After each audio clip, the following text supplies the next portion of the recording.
Jim, good morning. How you doing? Doing good. Glad to be with you guys. Well, appreciate it. Appreciate you being on. My question, I guess, to you is that compared to past football coaches at the University of Georgia, Kirby, and I always felt like that Georgia was conservative a little bit with their money. Maybe I'm wrong. You can talk about that. I think Kirby's gotten more because of his past and been coming from real big-time success that they've sort of opened the door for him. Comment on that for us.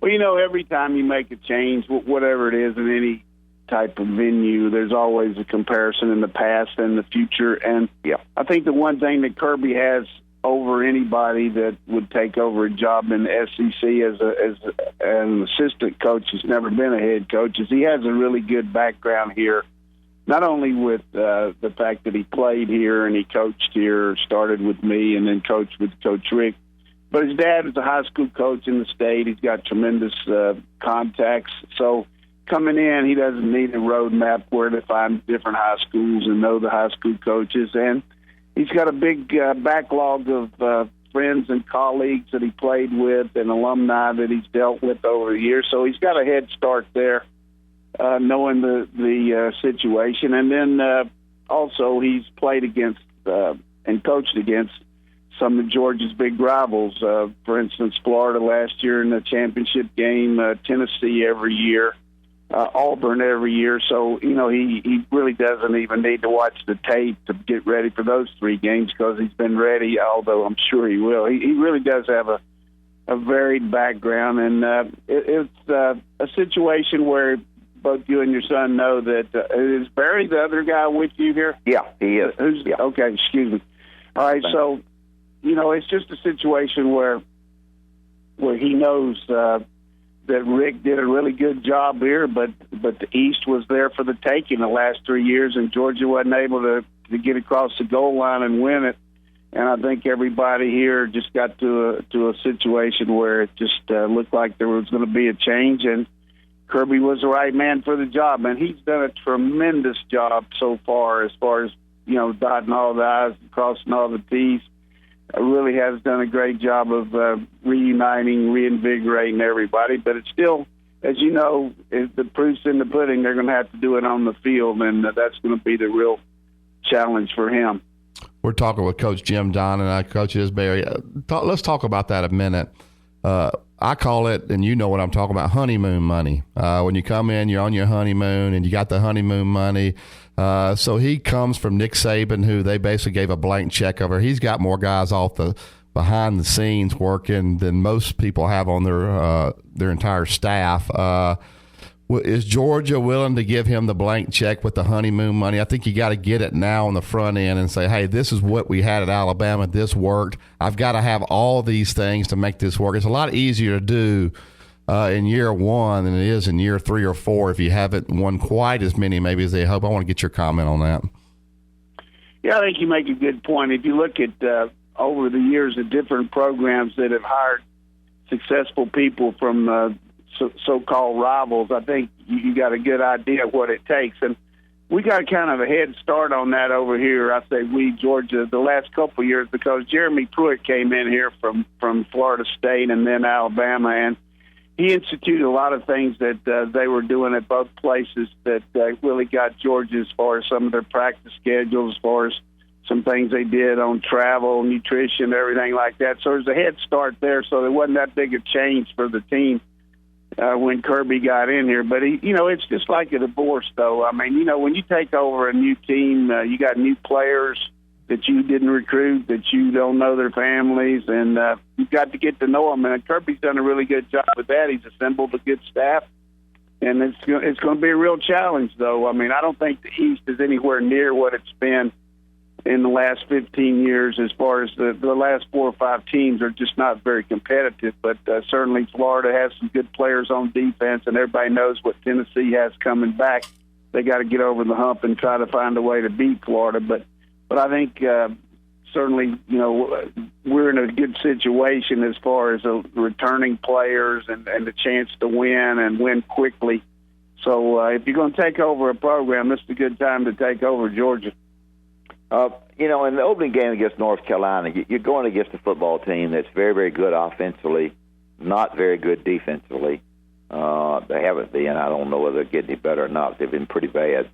But Georgia, they just gave up 600 yards against. What do you consider that? I mean, and then 50 points to Clemson. But they do score a lot of points. That's the real challenge for us with the new staff not having coached together. Players reacting, as you guys know, when you take over a team, you never know how the kids are going to react. To the halftime adjustments, to everything. It's just a real change over there, and I think North Carolina is a very formidable opening opponent for us because we're not playing them. We are playing in Atlanta, which is close to being as home as you can be without playing in Sanford Stadium. But it is a very challenging home first game because of their offense and what they present, and we've had trouble playing the ball in the air, regardless of who the team's been, whether it's Louisiana, Monroe, or whoever it might been. We don't play the ball in the air, and that's one thing I'm hoping that Coach Tucker and Coach Smart are going to do a better job for us. And a lot of that starts with the pass rush. We got to get a lot better pass rush. Finished, Barry. Coach, talk to us about Lane Kiffin. You're kind of maybe a state or two away. I'm assuming you still live in Georgia, but how is he perceived across the country? I think Nick Saban's the perfect guy for him to be under. They didn't extend his contract. I don't think you read anything into it. I think he had one more year left out at USC, and so he's still making $3 million a year. I guess he would like to be a head coach, but Dad and I were talking about it before we got you on. I don't think he should go take just any job, but I think the job maybe that he wants may be difficult to get. How do you think he's perceived now across the country, Lane Kiffin? Well, from my standpoint, I got a lot of respect for him as an offensive coach. When you look at what he did at SC, of course, he had good players there, and he has good players at Alabama, but he's very flexible in the way he approaches the game. He's been able to take two quarterbacks that were really in their last year and develop them and put them in a position to win the national championship. I think when you look at everybody can say, well, anybody can coach and win at Alabama. I think that's really not a fair statement. You still got to do it against some really good teams. And we had the same problem. And I talked to your dad when we were in conference that, at Oklahoma, you got to win every game at Oklahoma.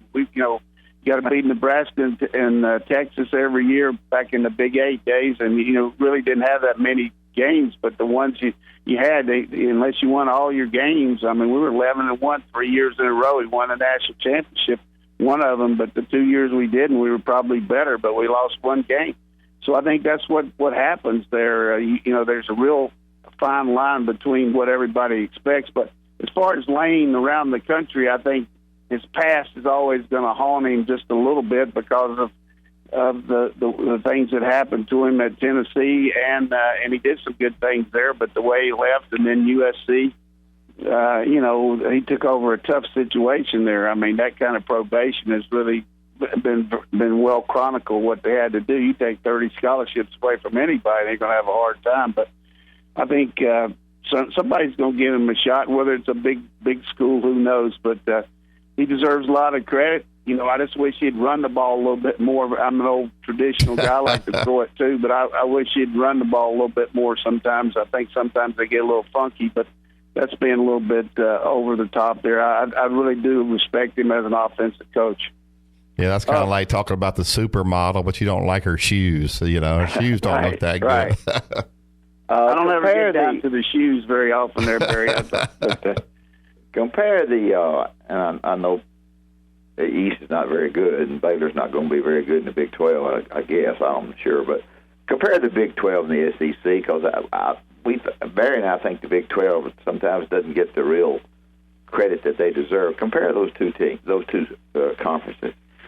Well, the whole Big 12 has turned into more of a throw-in league. The rules are such that it helps you for that. When you look at the way that Baylor and Texas A&M have taken advantage of, Baylor and TCU have taken advantage of Texas and Texas A&M being down, and they've recruited pretty well, and they've really made an imprint nationally there with their ability to win big. Of course, Baylor's schedule has hurt them a little bit, but Art Browse was really kind of a innovator as far as what he's doing on offense, as far as spreading the field and throwing the ball deep. I do think they'll be pretty good this year, but, it's devastating what's happened to them, and they're getting what they deserve, in my opinion. But as far as the whole league, top to bottom, you've got some teams that aren't very good in Iowa State and Kansas that really are having a hard time. Kansas State's always going to be tough, but Oklahoma State are always going to be right there. But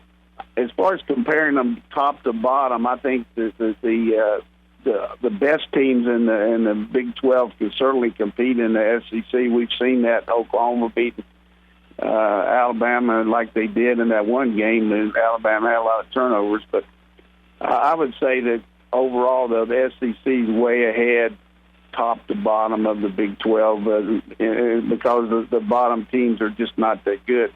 Yeah. Coach, I think I saw, maybe you had a quote about Kirby Smart, about, you get a new job, I think over at Georgia. I think Mark Rick said, after the season, every Kiwanis club said, football season's over, let's see if we can get the coach to speak. And I think you came out and said, hey, he's got to really prioritize that. He really needs to spend more time with his players than be out speaking everywhere. Just kind of comment on how you handle that, the balance of that. Once you say something, everybody thinks that I'm over here, giving Kirby advice. Kirby played for me, and certainly we talk once in a while, but he's his own man. But I did say to him, which I told the guy that was doing a story about Kirby and Will Muschamp, another guy who coached and played here, not under me, but under Ray Goff, and they're going to play each other, I think, the 4th or 5th week, South Carolina and Georgia. And so they were asking me about him, and they said, well, have you talked to him? And I said, yeah, I talked to him some. And I do feel like that, and you both you guys know in coaching, when you take over a team, you're taking over guys you're trying to get to meet, but they want you to raise money. And in my case, we were trying to build a new weight room. We were trying to build some new facilities, and Georgia's doing the same thing here.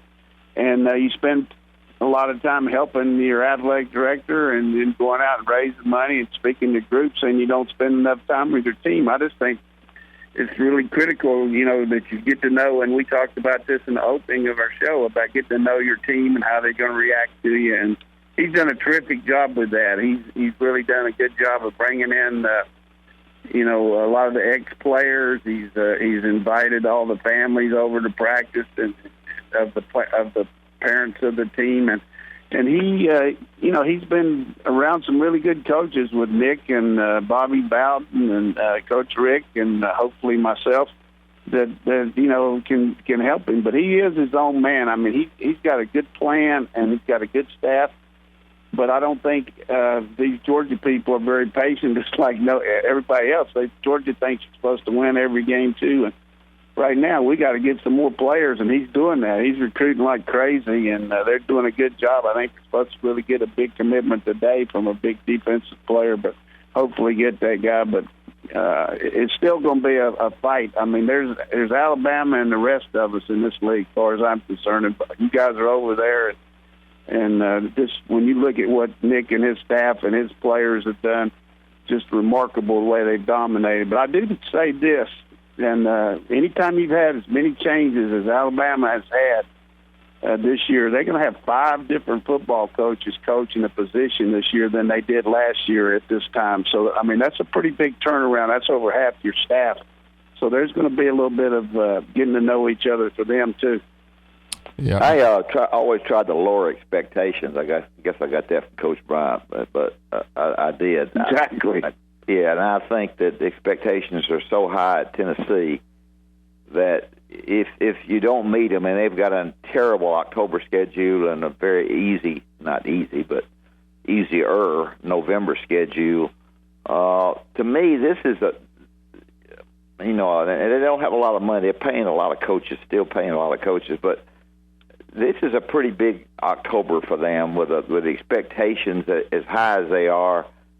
Just one little move, and it's not going to be good.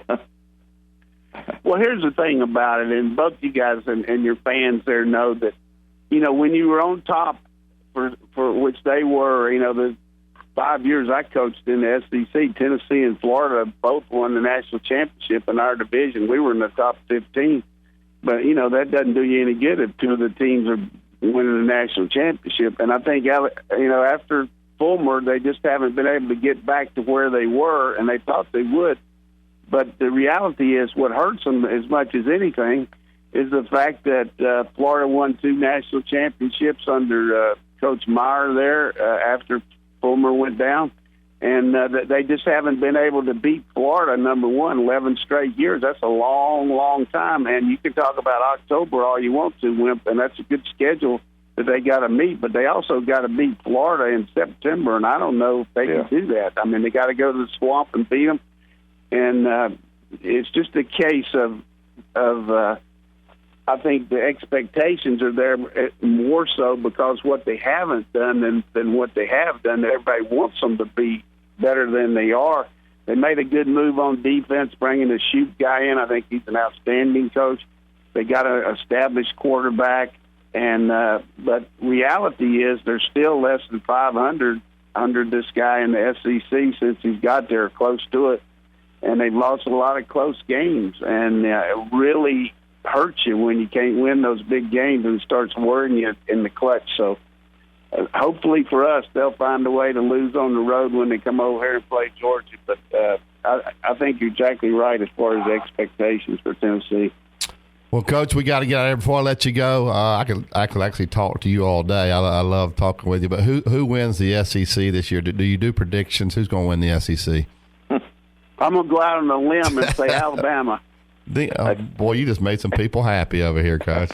No, hey, realistically, I think LSU is certainly going to be good. There's no question Ole Miss is going to be good too, but I think Alabama's defense is just going to be so good that if they can get any kind of play at quarterback, that, certainly I just think Alabama's got too many horses, and they know how to win. They know how to win the big games, and but there is the question mark, of some of the staff changes, but I like Alabama.